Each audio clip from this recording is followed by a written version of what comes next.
야곱이 그들과 말하는 동안에 라헬이 그의 아버지의 양과 함께 오니 그가 그의 양들을 치고 있었기 때문이더라. 야곱이 그의 외삼촌 라반의 딸 라헬과 그의 외삼촌의 양을 보고 나아가 우물 아귀에서 돌을 옮기고 외삼촌 라반의 양떼에게 물을 먹이고 그가 라헬에게 입맞추고 소리내어 울며 그에게 자기가 그의 아버지의 생질이요 리브가의 아들됨을 말하였더니 라헬이 달려가서 그 아버지에게 알림해 라반이 그의 생질 야곱의 소식을 듣고 달려와서 그를 영접하여 안고 입맞추며 자기 집으로 인도하여 드리니 야곱이 자기의 모든 일을 라반에게 말하매 라반이 이르되 너는 참으로 내 혈육이로다 하였더라. 야곱이 한 달을 그와 함께 거주하더니 라반이 야곱에게 이르되 내가 비록 내 생질이나 어찌 그저 내 일을 하겠느냐 내 품삯을 어떻게 할지 내게 말하라. 라반에게 두 딸이 있으니 언니의 이름은 레아요 아우의 이름은 라헬이라. 레아는 시력이 약하고 라헬은 곱고 아리따우니 야곱이 라헬을 더 사랑함으로 대답하되 내가 외삼촌의 작은 딸 라헬을 위하여 외삼촌에게 7년을 섬기리다. 라반이 이르되 그를 내게 주는 것이 타인에게 주는 것보다 나으니 나와 함께 있으라. 야곱이 라헬을 위하여 7년 동안 라반을 섬겼으나 그를 사랑하는 까닭에 7년을 며칠같이 여겼더라. 야곱이 라반에게 이르되 내 기한이 찼으니 내 아내를 내게 주소서. 내가 그에게 들어가겠나이다. 라반이 그곳 사람을 다 모아 잔치하고 저녁에 그의 딸 레아를 야곱에게로 데려가매 야곱이 그에게로 들어가니라. 라반이 또 그의 여종 실바를 그의 딸 레아에게 시녀로 주었더라. 야곱이 아침에 보니 레아라. 라반에게 이르되 외삼촌이 어찌하여 내게 이같이 행하셨나이까? 내가 라헬을 위하여 외삼촌을 섬기지 아니하였나이까? 외삼촌이 나를 속이심은 어찌 됨이니까?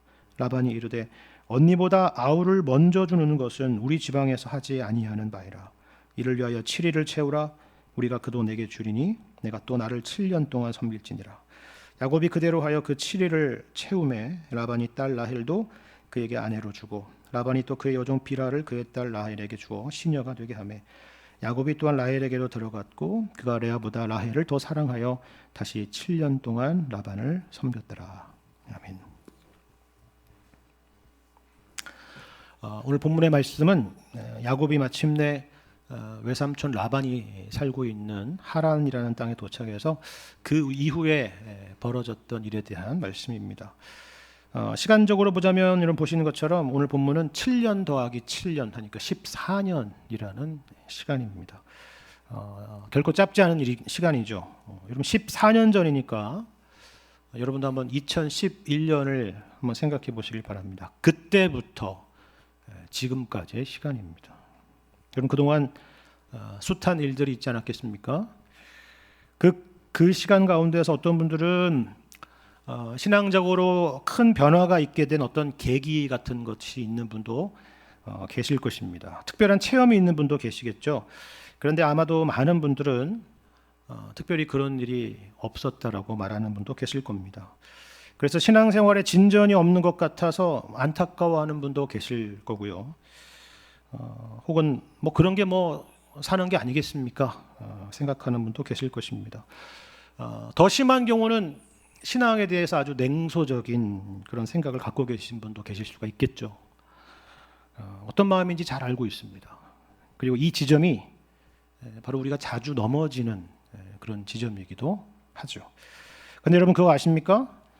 성경이 바로 그러한 우리를 위하여 기록된 말씀이다라는 사실입니다. 우리에게 하나님에 대한 믿음을 갖게 하고 또 우리의 믿음을 붙들어 주시기 위해서 기록된 말씀이 바로 성경입니다. 믿음을 갖게 한다. 그리고 우리의 믿음을 붙들어 주려고 한다라는 게 무슨 말이겠습니까? 우리가 경험하는 현실은 그와 같이 못하다라는 그런 말이겠죠.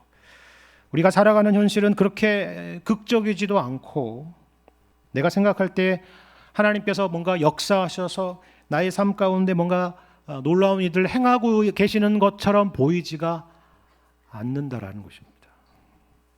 오늘 본문 말씀을 잘 보십시오. 여러분이 야곱도 알고 그의 외삼촌 라반도 알고 레아나 라헬을 아니까 이게 성경 이야기라는 것을 아시겠지만요.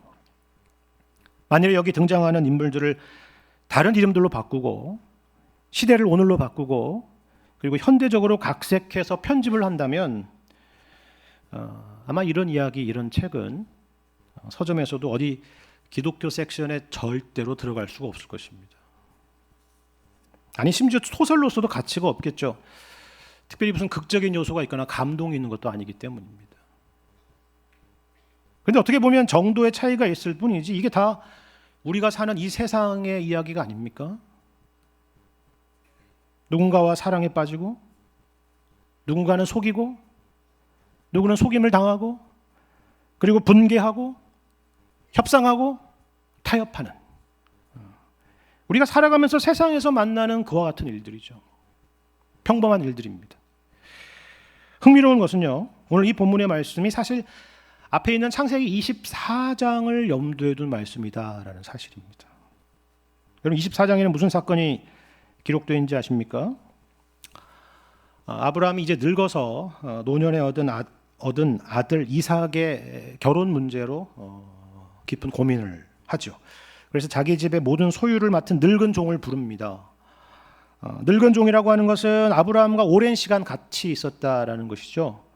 같은 믿음을 공유하는 친구 같은 사람을 말합니다.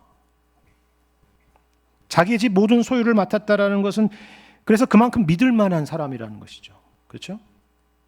그래서 이 종을 특사로 세워서 고향 땅으로 파송을 하는 것입니다. 그런데 여러분 24장 말씀을 전체적으로 보시면 잘 아시겠지만 굉장히 신앙적으로 진지하고 그리고 엄숙합니다. 깊은 기도가 있고요. 그리고 엄숙한 맹세가 있습니다. 그리고 이 종도 마찬가지예요. 그냥 아브라함의 믿음만이 아닙니다. 이 종도 매사에 기도하고 매사에 하나님의 인도하심을 구합니다. 그래서 오늘 본문에 등장하는 것처럼 우물가에서 리브가라는 여인을 만나게 되고 기도의 응답으로 이 리브가가 하나님께서 예비하신 이삭의 짝이라고 하는 사실을 확인하게 됩니다. 그리고 그 놀라운 인도하심을 기억하면서 하나님을 찬양하게 되죠. 뭐라고요? 기도가 있고 인도하심이 있고 이 모든 일을 인도하신 하나님에 대한 감사와 찬양이 있습니다. 한편의 간증이죠. 우리가 교회에서 만나는 예배와 기도와 신앙의 교제와 나눔 같은 것입니다. 감동이 있고 은혜가 있습니다. 그렇지, 이게 신앙생활이지 라고 할 만한 내용들입니다. 근데 여러분 오늘 말씀을 보십시오. 똑같은 배경입니다. 똑같은 지역에서 똑같이 배우자를 만나는 사건이지 않습니까? 근데 여러분 기도가 있습니까? 신앙적인 진지함과 엄숙함이 있나요? 이곳까지 인도하신 하나님에 대한 감사와 찬양이 있습니까? 아니요. 없습니다. 눈 씻고 봐도 없습니다. 그리고 어려움을 만나죠. 고생을 만납니다. 무슨 말일까요? 거봐라, 기도 안 하니까 이런 고생을 하지. 그런 단순한 이야기를 하려는 것이 아닙니다. 여러분 본문 말씀이 어떤 사건 뒤에 있는지를 한번 기억해 보세요. 우리가 지난주일 말씀 기억하시죠?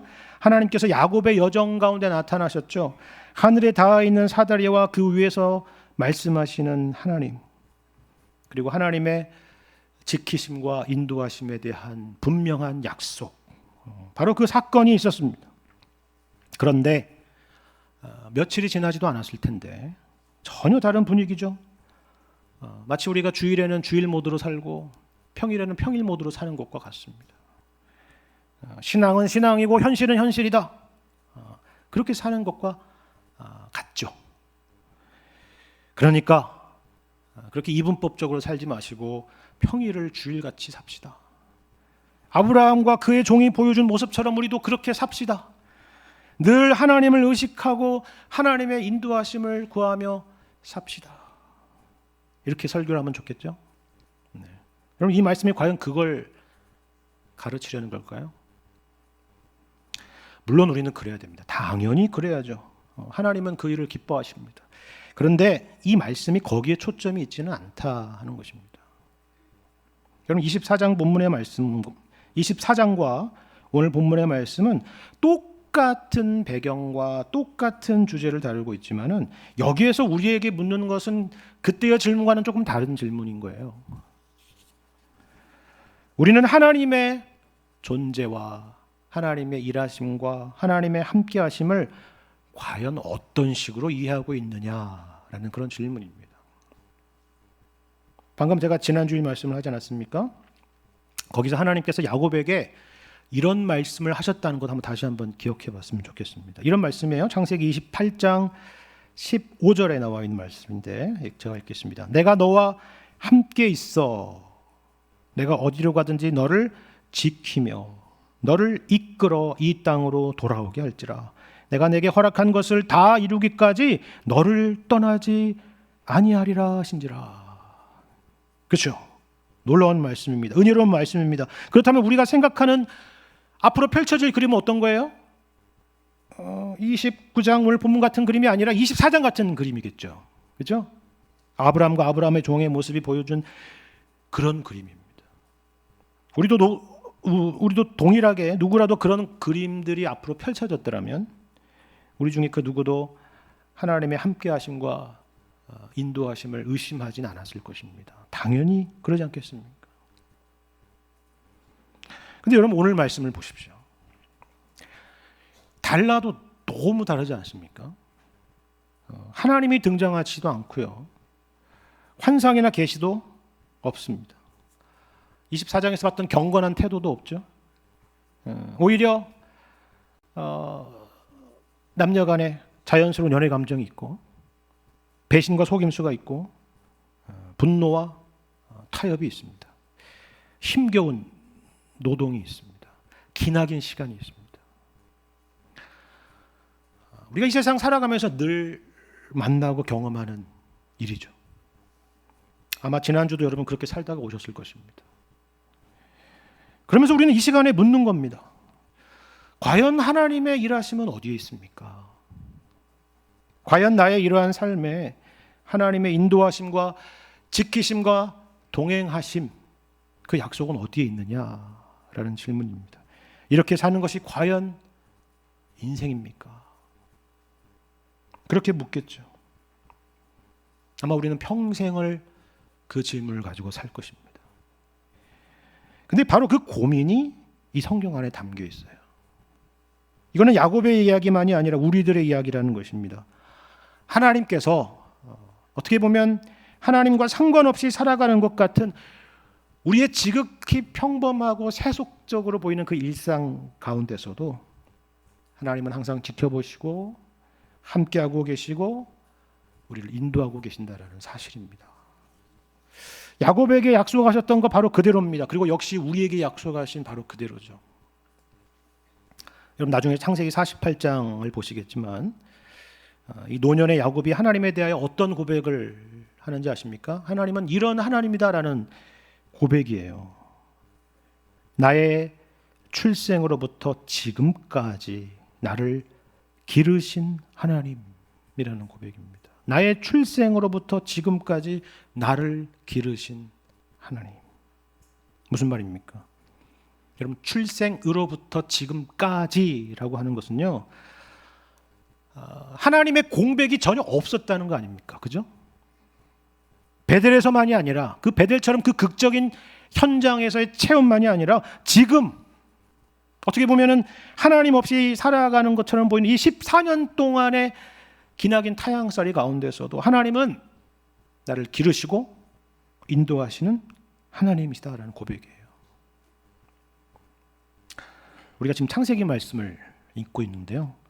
사실 이 창세기 말씀은요. 생각하면 여러분 생각할수록 말도 안 되는 이야기입니다. 우리가 생각하는 것보다 훨씬 더 충격적인 말씀이에요. 왜 그런지 아십니까? 한번 생각해 보세요. 창세기 1장 한번 생각해요. 창세기 1장. 창세기 1장이 뭐가 있죠? 하나님이 천지를 창조하신 내용입니다. 그러니까 하나님은 이 온 우주 만물을 창조하신 전능하신 하나님이시고 높으신 하나님이시다라는 것입니다. 우리가 감히 담을 수도 없고 상상할 수도 없고 이해할 수도 없는 그와 같은 하나님이시다라는 설명이에요. 그런데 그 창세기 1장의 그 하나님께서 오늘 말씀에서 뭘 하고 계십니까? 우리 눈에는 보이지 않지만 어떻게 보면 지극히 현실적이고 세속적인 이 야곱의 일상 가운데에서 함께 하시고 간섭하고 계시고 인도하고 계시고 있다는 사실이에요. 이걸 어려운 말로 하나님의 섭리라고 말하는 것입니다. 참으로 놀라운 일 아닙니까? 그럼 17세기에 계몽주의의 영향으로 등장한 이신론이라고 하는 신학 혹은 철학이 있습니다. 이신론이라고 하는 건 뭐냐면요, 하나님의 존재도 인정하고 하나님의 창조도 인정해요.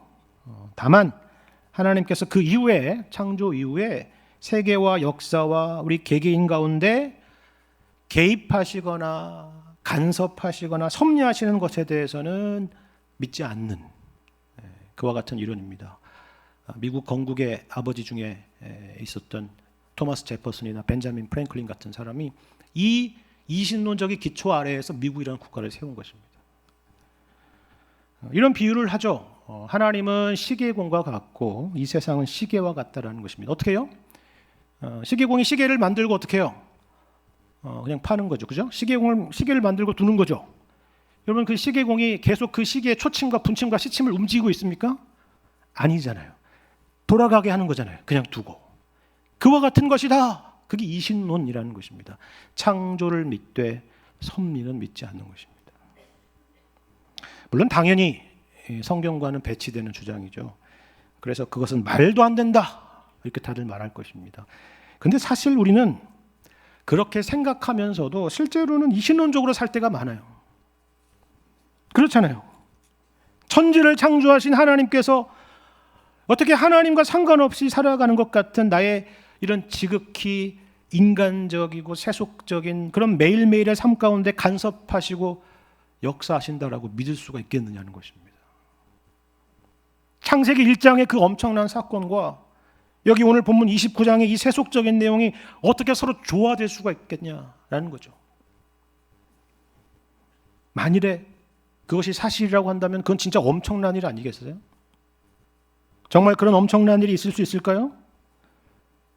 성경은 그렇다라고 말씀하는 것입니다. 그것이 바로 오늘 본문의 말씀입니다. 그렇다면 우리는 이것을 일상에서 어떻게 발견할 수가 있습니까? 하나님의 일하심은 우리 일상에서 어떻게 나타납니까? 여기에 대해서 오늘 본문에서 가르쳐주는 두 가지 사실을 우리 간단하게 생각해 봤으면 좋겠습니다. 하나는 하나님의 섭리는 우리 눈에 잘 보이지 않을 수 있다라는 것입니다. 이걸 기억하십시오. 제가 앞서서도 말씀드렸지만 지난주에 28장 말씀과 오늘 29장 말씀을 비교를 해보십시오. 베델에서는요, 하늘이 열렸습니다. 하늘에서 사다리가 내려왔고요, 하나님의 사자들이 그 위에서 오르락내리락 했죠. 여호와께서 그 위에서 말씀하시고 약속하셨습니다. 누가 봐도 이런 경험이 있다면 그것이야말로 하나님의 역사다, 이렇게 말했을 겁니다. 그래서 야곱도 뭐라고 그랬어요? 과연 여호와께서 여기에 계신다라고 했잖아요. 여기가 바로 하나님이 계시는 하나님의 집이다. 그렇게 해서 이름도 벳엘 이렇게 짓지 않았습니까? 근데 오늘 말씀을 보십시오. 너무나 대조적이지 않습니까? 하나님이 보이지 않습니다. 환상도 없고 계시도 없어요. 그런 생각이 들어요. 조금 이렇게 좀 나눠서 주시면 어땠을까, 이런 생각을 해봅니다. 어제는 홍수 같은 그런 체험과 기적들을 보여주시더니 오늘은 가뭄을 주시면 어떡합니까? 그런 생각 들지 않아요? 출애굽한 이스라엘 백성들도 똑같은 생각 안 들었겠어요? 10가지 재앙이 내리고 홍해에 갈리지는 그런 놀라운 기적을 주시더니 왜 지금은 광야입니까? 그런 거죠. 우리에게는 언제나 그런 의문이 있습니다. 하지만 하나님은 그렇지 않다라고 말씀하십니다. 약속하신 것처럼 어제나 오늘도 언제나 똑같이 변함없이 나는 너와 함께하고 있다, 그렇게 말씀하고 계시죠. 다만 우리가 생각하는 그런 방식대로가 아니라는 것입니다. 이것이 바로 오늘 본문 말씀에서 우리에게 가르쳐주는 중요한 교훈입니다. 주일만이 아니라 우리가 살아가는 지극히 평범한 일상 가운데서도 하나님은 변함없이 일하고 계시고 우리와 함께하고 계신다라는 것이죠. 그럼 보십시오. 야곱이 이 길고 위험한 여정 가운데서 털끝 하나 다치지 않고, 털끝 하나 안 다쳤는지 잘 모르겠지만 하여튼 아무 탈 없이 도착했습니다. 그죠? 그것도 정확히 도착했죠. 그곳으로. 무슨 저기 내비게이션을 찍은 것도 아닌데. 그리고 때마침 라헬을 만납니다. 그리고 라헬을 통해서 외삼촌 라반을 만나게 되지 않습니까? 그리고 라반이 그를 품어줬죠. 우리는 이런 일들에 성경을 읽어도 별로 감흥이 없을 수 있어요. 뭐 당연한 거 아니야? 굳이 여기서 무슨 의미를 찾을 필요가 있어? 우리는 그렇게 생각을 합니다. 야곱도 그래서 아까 말씀드린 창세기 24장의 아브라함의 노종과는 달리 감사와 찬양이 없는 것일 수 있습니다. 하지만 우리가 살아가면서 만나는 모든 일들 가운데에서 자연적인 일이거나 우연이라고 하는 것이 없다는 사실 여러분 아셔야 됩니다. 여러분 로마서 8장 32절에 뭐라고 말씀해요? 모든 것이 합력하여 선을 이룬다 라는 것입니다. 가끔 어떤 성도님들을 보면 그런 분이 계세요. 들어보면 막 엄청난 하나님이 일하신 놀라운 기적을 말하겠다고 막 찾아와서 얘기를 하는 분이 있습니다. 근데 들어보면 사실 별로 대단한 건 아니에요. 그렇죠? 우리가 늘상 만나는 그와 같은 일들입니다. 근데 마치 대단한 기적을 경험한 것처럼 하나님이 이렇게 하셨습니다. 이렇게 말씀하시는 분이 계십니다. 만일에 그분이 뭔가를 자랑하는 것을 좋아하는 분이 아니라면, 정말 그 고백이 진실한 것이라고 한다면 그 신앙은 참으로 귀한 것입니다. 오히려 매일 매순간 우리에게 있어야 될 그런 고백이죠. 범사에 감사하라라는 말씀이 그거 아닙니까? 자기 아들을 아끼지 아니하시고 우리 모든 사람을 위하여 내어주시니가 어찌 그 아들과 함께 우리에게 모든 것을 은사로 주지 아니하시겠느냐. 이 말씀이 바로 그거 아니에요? 우리 눈에 보이지 않는다고, 우리가 생각하는 그런 그림대로 인생이 펼쳐지지 않는다고 해서 하나님이 일하시지 않는 것이 아니라는 것입니다. 하나님은 언제나 우리와 함께 하시고 우리에게 은혜를 베푸십니다. 우리가 우리를 생각하는 것보다 하나님께서 우리를 생각하는 것이 훨씬 더 크십니다. 항상 이것을 여러분 기억하실 수 있기를 바랍니다. 또 하나는 이것입니다. 이렇게만 제가 말씀드리면요, 어떤 분들은 이렇게 생각할 수가 있어요. 그럼 마음대로 살아도 된다는 것입니까? 어차피 아브라함과 아브라함의 종과 같이 그토록 경건하게 살아도 하나님의 인도하심이 있고, 본문의 야곱처럼 그런 모습과는 반대로 자기 뜻대로 자기 생각대로 살아도 하나님의 인도하심이 있다 그러면 아무렇게나 살아도 되는 거 아닙니까? 그렇게 생각할 수 있겠죠. 야곱은 좋겠네. 그렇게 자기 마음대로 살고 가족들에게 씻을 수 없는 상처를 주고 살아도, 그래서 결국 도망자 신세가 되었어도, 아니 세상에 하나님께서 그에게 나타나셔서 복을 주시고 인도하신다고 하시니 얼마나 좋을까? 그렇게 냉소적으로 생각할 수도 있어요. 알고 있습니다.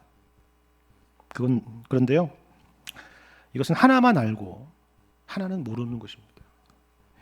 우리가 하나님의 섭리를 믿는다면, 우리가 하나님의 인도하심을 믿는다면, 우리를 인도하시는 그 하나님께서 우리를 결국 어디로 인도하실 것인가, 어떻게 인도하실 것인가, 어떤 모습으로 우리를 세우실 것인가는 너무나도 분명하기 때문입니다.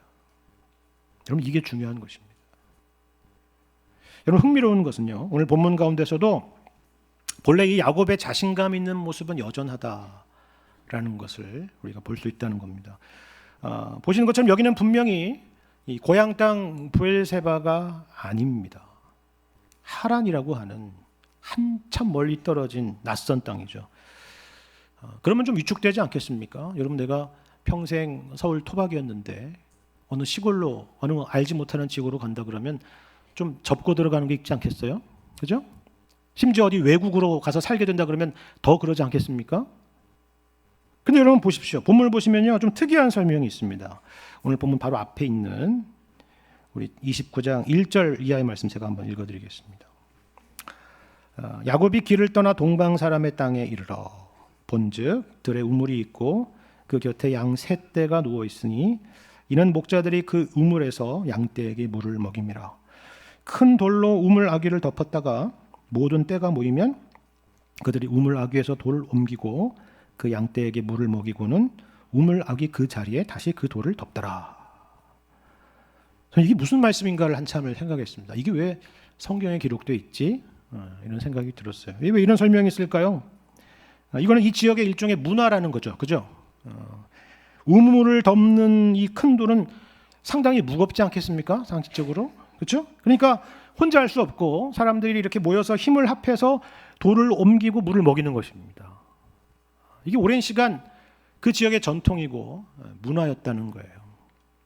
근데 어떤 일이 있었느냐? 그럼 7절 보세요. 야곱이 이르되, 이 중요한 거예요. 야곱이 이르되 해가 아직 높은즉 가축 모일 때가 아니니 양에게 물을 먹이고 가서 풀을 뜯게 하라. 그들이 이르되 우리가 그렇게 하지 못하겠노라. 때가 다 모이고 목자들이 우물 나귀에서 돌을 옮겨야 우리가 양에게 물을 먹이느니라. 무슨 분위기인지 아시겠어요? 야곱이 지금 오히려 현지인들에게 지금 훈수를 두고 있는 거예요. 가만히 있지를 못하는 것입니다. 이게 야곱의 성격입니다. 아니 이렇게 하면 되는데, 이렇게 하면 쉬운데 왜 그렇게 안 하지? 그렇게 생각을 하는 것입니다. 여러분도 전혀 다른 문화의 어떤 곳을 가게 되면 답답한 구석들이 보이잖아요. 그죠? 아니 이렇게 하면 되는데, 그런 마음을 갖는 것입니다. 근데 라헬이 나타났을 때는 급기야 이렇게 했다고 설명을 하고 있죠. 오늘 본문의 10절입니다. 야곱이 그의 외삼촌 라반의 딸 라헬과 그의 외삼촌의 양을 보고 나아가 우물 아귀에서 돌을 옮기고 외삼촌 라반의 양떼에게 물을 먹이고. 놀랍지 않습니까? 이 우물을 덮고 있는 큰 돌입니다. 그죠? 여러 목자들이 힘을 합해서야 옮길 수 있는 돌이에요. 근데 야곱은 무슨 괴력이 있었는지 이것을 혼자 힘으로 옮겨놓은 것입니다. 야곱은 항상 자기의 뜻대로 하려고 하는 그런 의지만 있는 줄 알았는데 힘도 있었던 것입니다. 똑똑한 줄만 알았는데 체력도 상당했다는 거예요. 그동안 우리가 형 에서와 이렇게 자꾸 비교가 돼가지고 야곱은 상당히 유약한 사람일 거다. 맨날 저기 집에서 책만 보는 그런 학생 같은 사람일 거다. 이런 생각을 하겠지만 전혀 그렇지 않았다는 걸 보여주는 것입니다. 근데 여러분 생각해 보십시오. 보통 머리도 좋고 힘도 좋다 그러면 사실 모든 걸 갖춘 겁니다. 이 당시엔 더 그랬겠죠. 그죠? 그리고 보통 이런 사람이라고 한다면은 하나님을 의지하며 살기라는 것은 참 쉽지가 않겠죠. 자기의 머리를 믿고 자기의 힘을 믿고 살지 않겠습니까? 근데 이것은 오늘날도 마찬가지죠. 이런 사람이 신앙까지 좋게는 참 어렵습니다. 전도하기도 어려워요. 근데 이런 야곱에게 하나님이 복을 주시고 언제나 함께 하시고 지키시겠다라고 약속을 하셨으니 참 모든 것을 다 얻은 사람 아닙니까? 야곱은 참 좋겠네. 그렇게 생각하겠죠. 물론 좋은 일입니다. 얼마나 큰 복입니까? 그런데 우리가 생각하는 그런 차원의 복은 아니라는 것입니다. 자기 마음대로 살고 자기 뜻대로 살도록 내버려 두는 것이 하나님이 주시려는 복이 아니라는 것입니다. 사실 우리가 흔히 하나님의 동행하심, 하나님의 함께하심, 하나님의 인도하심이라고 하면은 우리는 흔히 낭만적인 그림을 생각하기가 쉬워요. 그런데 그렇지 않습니다. 여러분 거룩하신 하나님께서 죄인된 우리와 함께 하시는 동행 아닙니까? 만일 우리를 그처럼 죄성을 가진 그대로 두신다고 한다면 그것은 사랑이 아니라 무관심이고 방치겠죠. 하나님은 우리를 그렇게 내버려 두지 않으시겠다는 거예요. 우리를 꺾으시고 우리를 깨트리셔서 우리를 변화시키시겠다는 것입니다. 이것이 바로 우리가 생각할 때 아무 의미가 없어 보이는 그 수많은 시간들 가운데 일하시는 하나님의 섭리요 일하심이라는 사실입니다. 여러분 이것을 위해서 하나님께서 누구를 지금 본문에서 등장시키고 있습니까? 라반이죠. 그죠? 우리가 흔히 뛰는 사람 위에 나는 사람 있다. 이런 표현을 쓰지 않습니까? 바로 라반이 그와 같은 사람입니다. 먼저 첫인상을 보면 참 좋은 외삼촌입니다. 한번 잡으세요. 11절. 그가 라헬에게 입맞추고 소리내어 울며 그에게 자기가 그의 아버지의 생질이요 리브가의 아들됨을 말하였더니 라헬이 달려가서 그 아버지에게 알림해 라반이 그의 생질 야곱의 소식을 듣고 달려와서 그를 영접하여 안고 입맞추며 자기 집으로 인도하여 드리니 야곱이 자기의 모든 일을 라반에게 말하며 라반이 이르되 너는 참으로 내 혈육이로다 하였더라. 야곱이 한 달을 그와 함께 거주하더니, 자 여기 여러분 이 야곱을 반가이 맞이하는 라반을 보세요. 심지어 뭐라고 해요? 너는 참으로 내 혈육이로다 라고 말하죠. 여러분 이 표현을 풀었으면 이런 거예요. 정확한 표현은 뭐냐면 너는 참으로 내 뼈요 내 살이라 라는 것입니다. 그래서 옛날 번역에는 내 고륙이라 이렇게 표현을 했잖아요. 그죠? 그겁니다. 근데 내 뼈요 내 살이라, 이거 어디서 많이 들어본 표현 아닙니까? 네, 맞습니다. 아담이 하와에게 했던 말, 그와 비슷한 말이죠. 낯선 만남이지만 첫 만남이지만은 남 같지 않은, 마치 내 몸의 일부와 같다는 그런 의미입니다. 그렇죠? 그 정도로 환대했다는 겁니다. 우리가 한 피를 나누는 사람이 아니냐? 우리가 남이냐? 그런 말입니다. 언제까지요? 계속이요? 아니요. 딱 한 달까지. 그리고 이 한 달 동안은 이 라반은 머리를 계속 굴리고 있을 것입니다. 근데 라반이 얼마나 머리가 좋은지 아십니까? 만약에 야곱도 머리가 좋다고 했는데 야곱의 머리가 IQ가 한 150 정도 됐다 그러면 라반은 한 200은 넘었을 것입니다. 게임이 될 리가 없습니다. 사실 라반에게는요, 두 가지 숙제가 있었습니다. 아마 여러분 중에서도 마찬가지 고민을 가지고 계신 분이 있었을 거예요. 하나는 뭐냐면 사업의 성공이고 확장입니다. 더 많은 양떼를 갖고 싶은 거예요. 그죠? 그렇다면 지금 그 일을 하고 있는 딸 라헬보다도 건장한 남자라고 하면 훨씬 더 좋겠죠. 그죠? 그리고 이미 그 괴력을 보지 않았습니까? 그리고 원래 야곱은 에서와 달리 양을 치는 자였습니다. 그러니까 야곱이 딱 들어맞는 거죠. 근데 이게 웬 떡이에요? 제 발로 왔습니다. 그렇죠? 그리고 잘만 묶어두면 잘 써먹을 수 있겠다, 이런 생각이 들 겁니다. 그리고 또 하나의 문제가 있는데 그건 뭐냐면 장녀 레아의 결혼 문제입니다. 근데 문제는 레아에게 한 가지 핸디캡, 그것도 치명적인 핸디캡이 있다는 사실입니다. 17절을 보시면 이렇게 표현하죠. 레아는 시력이 약하고 라헬은 곱고 아리답다 라는 설명입니다. 여기 시력이 약하다라고 하는 것은 의미가 무슨 말인가 하는 것에 대해서는 여러 가지 의미들이 있겠지만요, 뭐 시력이 마이너스다 이런 의미는 아닐 겁니다.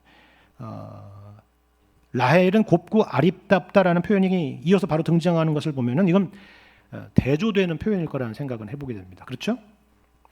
그러니까 쉽게 말해서 레아는 라헬처럼 예쁘지 못했다라는 거죠. 더 쉽게 말해서 못생겼다, 그 얘기입니다. 그러니까 야곱이 누구를 더 사랑했겠어요? 당연히 라헬이죠. 그리고 여기서 머리를 스쳐가는 아이디어가 이 라반에게서는 떠오른 것입니다. 이 두 가지의 문제를 한 방에 해결할 수 있는 기가 막힌 방법이 떠오른 거죠. 그리고 야곱은 그 라반의 모든 계획에 잘 들어맞게 되는 것입니다. 야곱은 그것도 모르고 그렇게 하면 안 되는데 자기가 가지고 있는 카드를 이미 먼저 다 꺼내 놓습니다. 라헬을 위해서 무려 7년을 일하겠다라고 본인의 입으로 먼저 이야기를 하는 거죠. 야, 그래도 어떻게 7년을 일한다고 했을까? 이런 생각이 들겠지만요. 사실 야곱도 나름의 계산이 있는 겁니다. 야곱도 똑똑한 사람이 바보가 아닙니다. 이 정도로 일한다라고 한다 그러면은 나중에 그 누구도 딴소리를 하지 못할 거다, 이런 계산이 깔린 거죠. 여러분 계약금을 100만 원을 건 것과 1000만 원을 거는 건 다르지 않습니까? 그렇죠? 그런 의미입니다. 고도의 수싸움입니다. 누가 이겼을까요? 당연히 라반이 이기죠. 게임이 되겠습니까? 7년이 되어서 결혼잔치가 열렸는데 나중에 알고 보니까 라헬이 아니라 레아였습니다. 완전히 속았습니다. 그래서 뭐라고 말합니까? 25절입니다. 야곱이 아침에 보니 레아라. 라반에게 이르되 외삼촌이 어찌하여 내게 이같이 행하셨나이까? 내가 라헬을 위하여 외삼촌을 섬기지 아니하였나이까? 외삼촌이 나를 속이심은 어찌 됨이니까?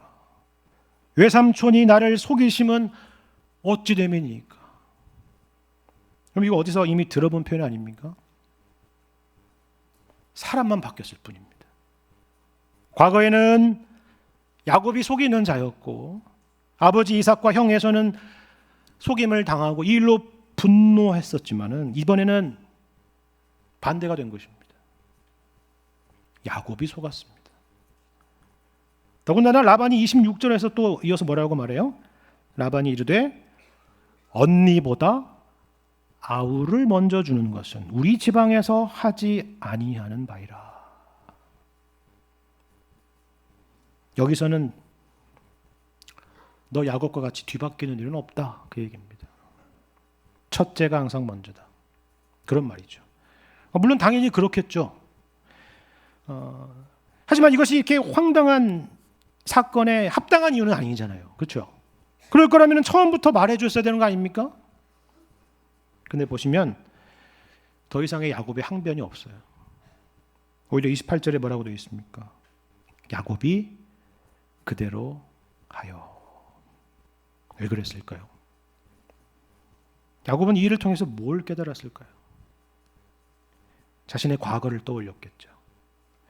자기가 뭘 잘못했는지가 아주 주마등처럼 스쳐 지나가면서 선명하게 보였을 것입니다. 이것이 바로 시간 가운데 일하시는 하나님의 섭리라는 것입니다. 이처럼 내가 너와 함께 하시겠다라고 하는 그 하나님의 약속은 말씀드린 것처럼 무슨 낭만적이고 목가적인 차원의 이야기가 아니라 하나님께서 우리를 훌륭하게 만드시고 성숙하게 만드시는 하나님의 일하심이다라는 것입니다. 분명히 쓰디쓴 경험이죠. 누가 원하겠습니까? 그리고 하루아침에 달라지는 것도 아닙니다. 하지만 하나님께서 허락하시는 우리가 경험하는 그런 환경과 사람들과 여러 경험들을 통해서 하나님은 우리를 만들어 가시고 빚어 가시는 것입니다.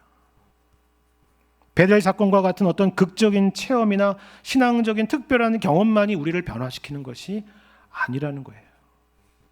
우리의 일상이 그저 하루하루 흘러가는 시간과 같은 그런 시간 가운데서 하나님은 우리와 함께 하셔서 그 일을 행하신다라는 말씀입니다. 우리의 죄악된 모습을 마주하게 하시고 우리의 못난 것들을 생각하게 하시는 것이죠. 내가 왜 그랬을까? 내가 왜 그렇게 어리석었을까? 내가 왜 그런 바보 같은 행동을 했을까? 그거 다시 돌릴 수 없을까? 이런 생각을 하게끔 하는 것입니다. 그리고 주님의 은혜를 구하게 되는 것입니다. 이것이 바로 회개예요. 그리고 이것이 바로 성화라는 것입니다. 이것은 아프지만, 분명히 아픈 경험이지만 우리를 빚어가시고 새롭게 하시는 하나님의 일하심이요 그리고 함께 하심인 것을 기억하실 수 있기를 바랍니다. 우리가 살아가며 그와 같은 일을 만날 때마다 오히려 하나님의 일하심을 기억하고 감사하실 수 있는 여러분 되시기를 바랍니다. 그리하여 우리 주님께서 뜻하시는 대로 예수님 안에서 더 훌륭해지시고 더 성숙해지시고 더 넓어지시고 깊어지실 수 있는 여러분과 제가 되기를 주님의 이름으로 간절히 축원합니다.